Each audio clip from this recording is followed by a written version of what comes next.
Hey everybody, I wanted to talk about a topic today that has been coming up a little more frequently recently on the topic of cleaning skulls.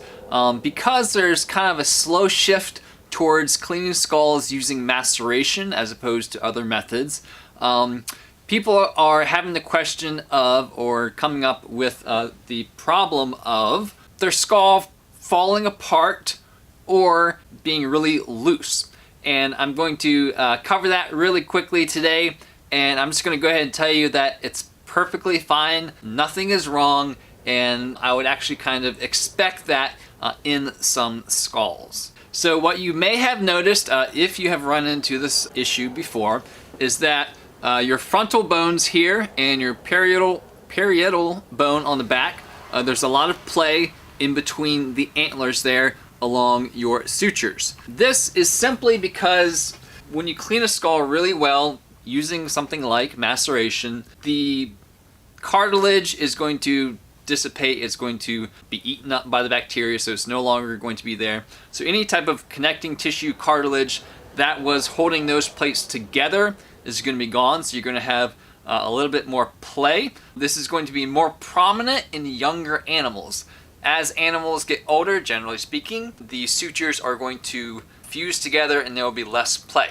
Now, I will say, once the skull does dry out, say if you're using maceration and you've finished the process of cleaning, but the skull's still wet and you notice that it's wiggling around, it will tighten up once it does dry out. Okay, now to show you what I'm talking about is actually true. I got the same skull I just showed you, dried out. Now look at these sutures here. I'm going to kind of pull it back and forth, and you can see there's just barely some movement in there, but for the most part, pretty much unnoticeable, very sturdy, and that is because it's all dried up. If the skull is still really loose, you can add some Elmer's glue to the sutures to tighten that up if you wish.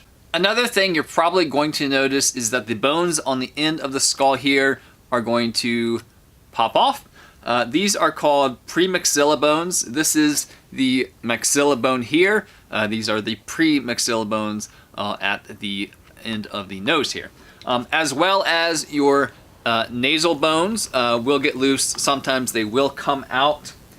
And if you are cleaning the skull with the jawbone, the mandible on it, more than likely the mandible is going to come apart. For most animals this is the case, some animals it does not. It all comes back to just the connective tissue. If the teeth are coming out, usually you have gums that are keeping the teeth secured in the jaw or the skull.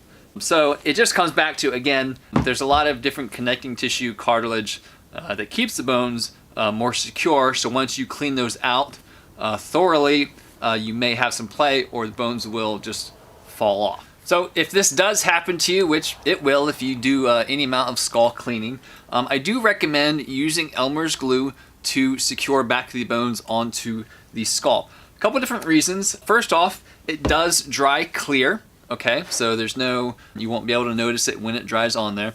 Secondly, it is very secure. You may think, well, hey, this is what my kid uses at school. But it is actually very strong glue. Third, and this is kind of one of the main reasons, it is not permanent, okay?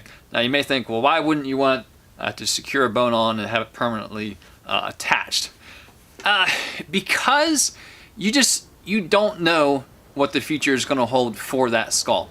There may be situations where you need to remove, a bone in order to possibly modify it in some way, possibly do a repair at some point in the future.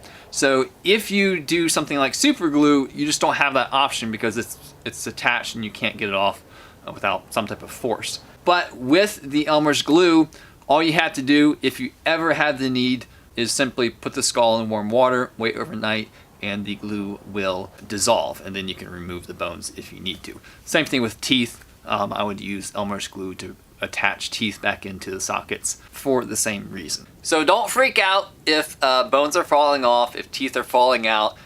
In my opinion, this is actually a good indication that you are cleaning the skull correctly, or it can just be simply, like I said, a younger animal. So don't freak out, perfectly fine. Just continue on as you were with the cleaning process, and all will be well.